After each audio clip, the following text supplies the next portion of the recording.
नमस्कार साथियों, स्वागत है आपका हमारे YouTube चैनल स्टडी ग्रेफी पर। साथियों, आज हम पढ़ रहे हैं हिंदी भाषा और शिक्षा शास्त्र का मॉडल पेपर, जिसमें हम कुल 30 प्रश्नों को पढ़ेंगे। हिंदी से पहले भी हम और भी मॉडल पेपर अपलोड कर चुके हैं, जो आपको वीडियो के डिस्क्रिप्शन में प्लेलिस्ट दे दी गई है, वहाँ से जाकर आप देख सकते हैं। यह सभी प्रश्न मध्य प्रदेश प्राथमिक शिक्षक पात्रता परीक्षा वर्ग 3, UP TET, C TET, REET, H TET आदि परीक्षाओं के लिए उपयोगी हैं। तो वीडियो को शुरू करने से पहले साथियों, यदि आप हमारे चैनल को पहली बार देख रहे हैं तो वीडियो को लाइक करें और चैनल को सब्सक्राइब कर दें, जिससे आपको नया वीडियो अपलोड होने पर नोटिफिकेशन प्राप्त होता रहेगा। तो चलिए शुरू करते हैं आज हिंदी का मॉडल पेपर, जिसमें हम कुल 30 प्रश्नों को पढ़ेंगे।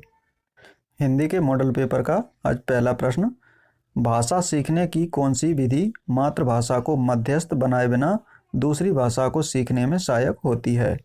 प्रश्न 91 है।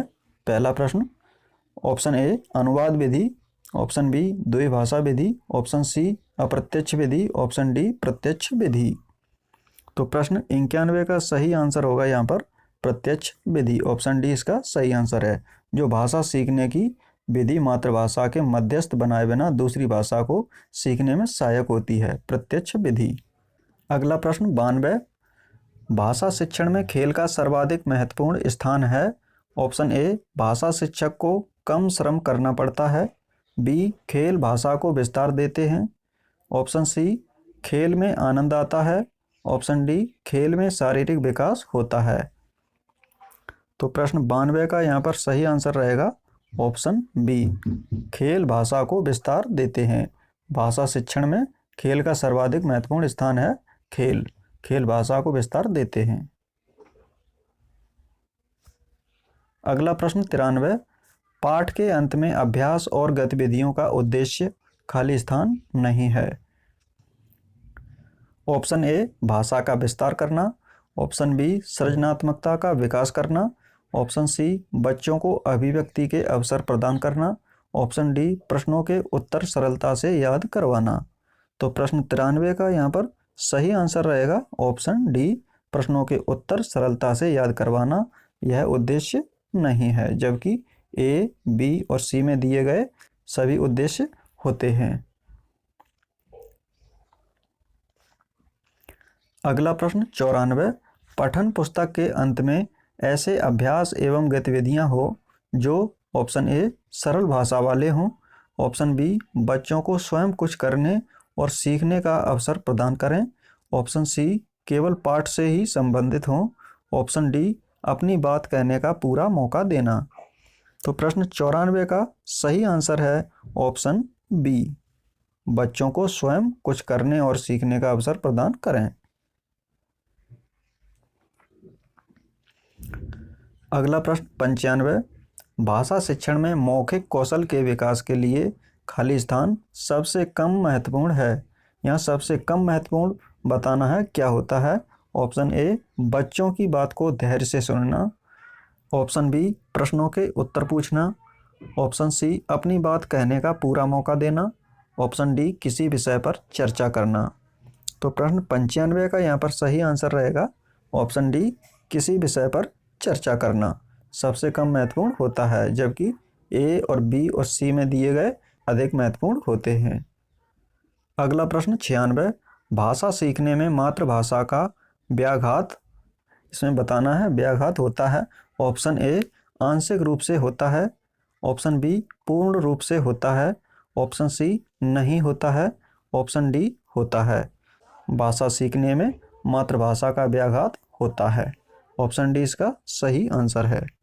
अगला प्रश्न 97, भाषाई कौशलों के संदर्भ में कौन सा कथन सत्य है। ऑप्शन ए भाषाई कौशल एक साथ सीखे जाते हैं, क्रम से नहीं, ऑप्शन बी भाषाई कौशल एक दूसरे से स्वतंत्र होते हैं, ऑप्शन सी भाषाई कौशल एक क्रम से सीखे जाते हैं, ऑप्शन डी भाषाई कौशल एक दूसरे को प्रभावित नहीं करते हैं। तो प्रश्न 97 का सही आंसर है ऑप्शन ए, भाषाई कौशल एक साथ सीखे जाते हैं, क्रम से नहीं।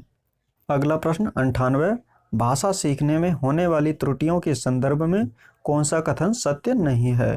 ऑप्शन ए त्रुटियां सीखने सिखाने की प्रक्रिया का अभिन्न अंग है, ऑप्शन बी त्रुटियां अस्थायी होती हैं। ऑप्शन सी भाषा सीखने में होने वाली त्रुटियां स्थायी होती हैं। ऑप्शन डी भाषा सीखने में होने वाली त्रुटियां यह समझने में मदद करती हैं कि बच्चे के मस्तिष्क में क्या चल रहा है। प्रश्न 98 का सही आंसर है ऑप्शन सी, भाषा सीखने में होने वाली त्रुटियां स्थायी होती हैं। प्रश्न 99, एक प्राथमिक शिक्षक के रूप में आप सतत और व्यापक आकलन करते समय किसे सर्वोपरि मानते हैं। ऑप्शन दिए हैं, ए में है कठिन शब्दों का श्रुत लेखन, बी लिखित प्रश्न, सी पाठ को देखकर सुलेख लिखना, डी बच्चों द्वारा विभिन्न संदर्भों में भाषा प्रयोग की क्षमता। तो प्रश्न 99 का सही आंसर है ऑप्शन डी, बच्चों द्वारा विभिन्न संदर्भों में भाषा प्रयोग की क्षमता। अगला प्रश्न 100वां, प्राथमिक स्तर पर बच्चों की पठन क्षमता का आकलन करने में किस प्रकार की सामग्री सर्वाधिक महत्वपूर्ण है। ऑप्शन ए आतंकवाद पर आधारित निबंध, ऑप्शन बी बाल साहित्य की कोई संवादात्मक कहानी, ऑप्शन सी पाठ्यपुस्तक, ऑप्शन डी औपचारिक पत्र। प्रश्न 100 का सही आंसर है ऑप्शन डी औपचारिक पत्र। अगला प्रश्न 101, पहली और दूसरी कक्षा में भाषा शिक्षण के साथ ही कला शिक्षण को समेकित करने का उद्देश्य नहीं है। पहली और दूसरी कक्षा में भाषा शिक्षण के साथ ही कला शिक्षण को समेकित करने का उद्देश्य नहीं है, ये बताना इस प्रश्न में। ऑप्शन ए चित्रों के माध्यम से अभिव्यक्ति का विकास करना, ऑप्शन बी बच्चों द्वारा आनंद की प्राप्ति, ऑप्शन सी बच्चों के लेखन में परिपक्वता लाना, ऑप्शन डी बच्चों की रचनात्मकता का विकास करना। तो प्रश्न 101 का सही आंसर है ऑप्शन सी, बच्चों के लेखन में परिपक्वता लाना। अगला प्रश्न 102, प्राथमिक स्तर पर बच्चों की घर की भाषा को अपनी कक्षा में स्थान देना जरूरी है क्योंकि घर की भाषा ऑप्शन ए सरल होती है, ऑप्शन बी बच्चे ने अभी पूर्णतः नहीं सीखी है, ऑप्शन सी बच्चों को कार्य में व्यस्त रखना, ऑप्शन डी कॉपियां भरवाना। तो प्रश्न 102 का सही आंसर है ऑप्शन सी, बच्चों को कार्य में व्यस्त रखना। अगला प्रश्न 103, भाषा सीखने सिखाने के संदर्भ में गृह कार्य का उद्देश्य होता है। ऑप्शन ए अभिभावकों को प्रसन्न करना, ऑप्शन बी बच्चों को कार्य में व्यस्त रखना, ऑप्शन सी कॉपियां भरवाना, ऑप्शन डी सीखने को विस्तार देना। तो प्रश्न 103 का सही आंसर है ऑप्शन डी, सीखने को विस्तार देना भाषा सीखने के संदर्भ में गृह कार्य का उद्देश्य होता है जिससे बच्चे सीखते हैं। अगला प्रश्न 104, भाषा अर्जन के संबंध में कौन सा कथन सत्य है।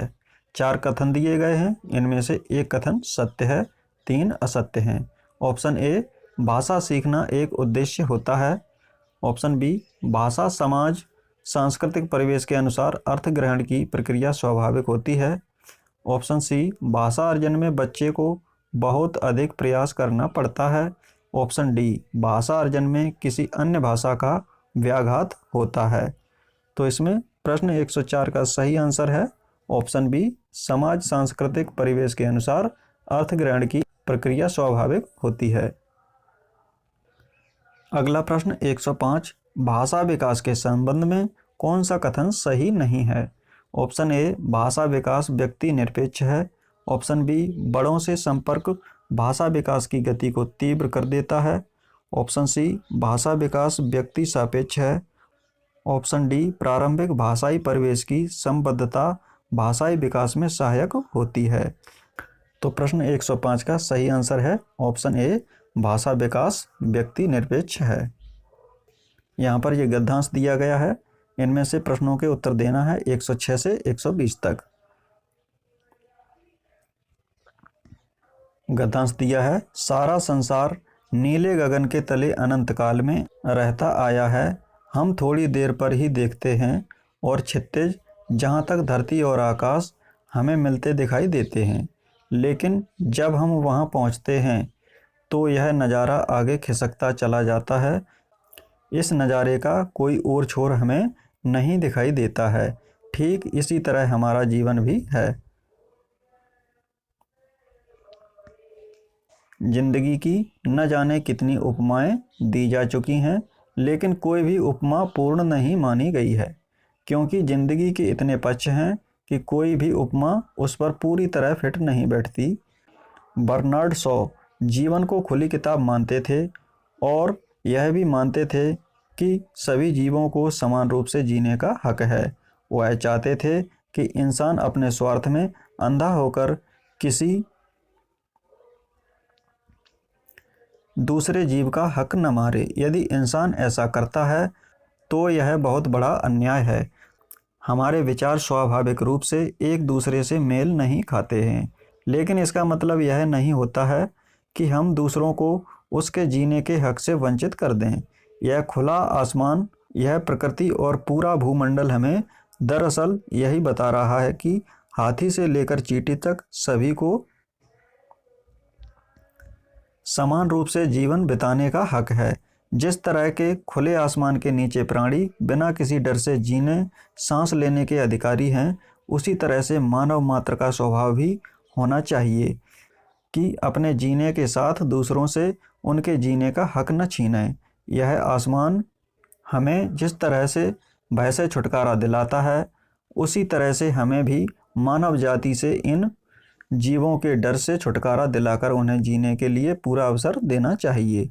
दूसरों के जीने के हक को छीनने से बड़ा अपराध या पाप कुछ नहीं हो सकता। तो साथियों, ये गद्यांश के आधार पर यहाँ प्रश्न दिए गए हैं। इस गद्यांश के आधार पर पहला प्रश्न है 106, क्षितिज किसे कहते हैं? ऑप्शन ए, जहाँ धरती और आसमान मिले हुए दिखाई देते हैं। ऑप्शन बी, जहाँ धरती और आकाश आसपास होते हैं। ऑप्शन सी, जहाँ तक धरती दिखाई पड़ती है। ऑप्शन डी, जहाँ से धरती और आकाश दिखाई पड़ते हैं। तो 106 प्रश्न का सही आंसर है ऑप्शन ए, जहाँ धरती और आसमान मिले हुए दिखाई देते हैं उसे क्षितिज कहते हैं। अगला प्रश्न 107, यदि किसी का और छोर नहीं है तो ऑप्शन ए, उसके बहुत से सिरे हैं। ऑप्शन बी, उसका सिरा नहीं मिलता। ऑप्शन सी, उसकी सीमा नहीं है। ऑप्शन डी, उसका विस्तार अधिक है। तो प्रश्न 107 का सही आंसर है ऑप्शन सी, उसकी सीमा नहीं है। किसी का और छोर नहीं है तो इसका मतलब है उसकी सीमा नहीं है। ऑप्शन सी इसका सही आंसर है। अगला प्रश्न 108, फिट और इंसान शब्द हैं। ऑप्शन ए, देशज। ऑप्शन बी, आगत। ऑप्शन सी, तत्सम। ऑप्शन डी, तद्भव। तो 108 प्रश्न का सही आंसर है ऑप्शन बी, आगत। फिट और इंसान आगत शब्द हैं। अगला प्रश्न 109, बर्नार्ड शॉ के जीवन की उपमा किससे दी है? ऑप्शन ए, पढ़ी जा रही पुस्तक से। ऑप्शन बी, खुली पुस्तक से। ऑप्शन सी, सभी जीवों से। ऑप्शन डी, क्षितिज से। तो प्रश्न 109 का यहाँ बर्नार्ड शॉ के अनुसार उपमा जो दी जा रही है उसका सही आंसर रहेगा ऑप्शन बी, खुली पुस्तक से। अगला प्रश्न 110, हम बहुत बड़ा अन्याय कर रहे होते हैं यदि ऑप्शन ए, किसी से दुश्मनी रखते हैं। बी, किसी को लूट लेते हैं। सी, किसी को टिकने नहीं देते। डी, किसी को जीने का अधिकार नहीं देते। तो इसका सही आंसर है ऑप्शन डी, किसी को जीने का अधिकार नहीं देते तो हम बहुत बड़ा अन्याय कर रहे होते हैं। अगला प्रश्न 111, प्रकृति और खुला आसमान बता रहे हैं कि सबको ऑप्शन ए, निडर बने रहना चाहिए। ऑप्शन बी, मनमर्जी करने का हक है। ऑप्शन सी, प्रकृति से प्रेम करना चाहिए। ऑप्शन डी, जीने का हक है। तो प्रश्न 111 का सही आंसर है ऑप्शन डी, जीने का हक है। प्रकृति और खुला आसमान यही बता रहे हैं कि सबको जीने का हक है।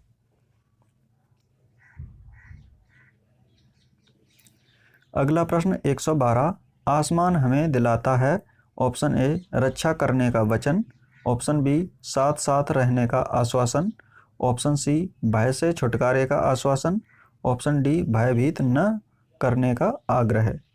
प्रश्न 112 का सही आंसर है ऑप्शन सी, भय से छुटकारे का आश्वासन। अगला प्रश्न 113, किस शब्द के एक प्रत्यय का प्रयोग नहीं किया जा सकता। इनमें से 4 शब्द दिए गए हैं। इन 4 शब्दों में से बताना है ऐसा कौन सा शब्द है जिसमें हम एक प्रत्यय का प्रयोग नहीं कर सकते। ऑप्शन ए भय, ऑप्शन बी जीव, ऑप्शन सी स्वभाव, ऑप्शन डी प्रकृति। तो 113 का सही आंसर है ऑप्शन ए भय। भय शब्द में हम एक प्रत्यय का प्रयोग नहीं कर सकते, जबकि जीव शब्द में, स्वभाव में और प्रकृति में एक प्रत्यय का प्रयोग किया जा सकता है। अगला प्रश्न 114 अपराध शब्द है। ऑप्शन ए भाववाचक संज्ञा, ऑप्शन बी पदार्थवाचक संज्ञा, ऑप्शन सी व्यक्तिवाचक संज्ञा, ऑप्शन डी जातिवाचक संज्ञा। अपराध शब्द में बताना है कौन सी संज्ञा है। तो अपराध शब्द एक भाव बता रहा है, इसलिए यहाँ पर भाववाचक संज्ञा होगी। ऑप्शन ए इसका सही आंसर है। अगला प्रश्न, अगले में गद्यांश दिया हुआ है। गद्यांश हम पढ़ते हैं यहाँ पर। चींटियां ईर्ष्यालु नहीं होती, दौड़ती भागती, एक दूसरे को संदेश पहुंचाती, जीवन को परखती पहुंचती हैं। वहां जहां नहीं पहुंचा कोई चींटियों से पहले संकेतों में करती हैं। वे शब्द संधान रास्ता नहीं भूलती, कभी स्मृति में रखती हैं। संजोकर दोस्त और दुश्मन के चेहरे परखती हैं। कभी कभार वे मगर हर बार नए सिरे से टटोलती हैं। वे पूर्वजों द्वारा छोड़ी गई गंध फिर से एकजुट होते हुए मिलती हैं। तो यहाँ प्रश्न अगला पढ़ते हैं इस गद्यांश के आधार पर। प्रश्न 115 चींटियां आपस में बातचीत कैसे करती हैं। ऑप्शन ए छूकर, ऑप्शन बी बोलकर, ऑप्शन सी संदेशों से, ऑप्शन डी संकेतों से। तो प्रश्न 115 का सही आंसर है ऑप्शन डी संकेतों से। चींटियां संकेतों के माध्यम से आपस में बातचीत करती हैं। अगला प्रश्न 116 ईर्ष्यालु किसे कहा जाता है। ऑप्शन ए दूसरों से जलने वाला, ऑप्शन बी सबसे घृणा करने वाला, ऑप्शन सी पाने की इच्छा करने वाला, ऑप्शन डी कुछ न चाहने वाला। प्रश्न 116 का सही आंसर है ऑप्शन ए दूसरों से जलने वाला ईर्ष्यालु कहा जाता है। अगला प्रश्न 117 चींटियों के स्वभाव में नहीं है। ऑप्शन ए ईर्ष्या करना, ऑप्शन बी संदेश पहुंचाना, ऑप्शन सी दौड़ भाग करना, ऑप्शन डी जीवन को परखना। तो चींटियों के स्वभाव में क्या नहीं है। तो प्रश्न 117 का सही आंसर है ऑप्शन ए ईर्ष्या करना।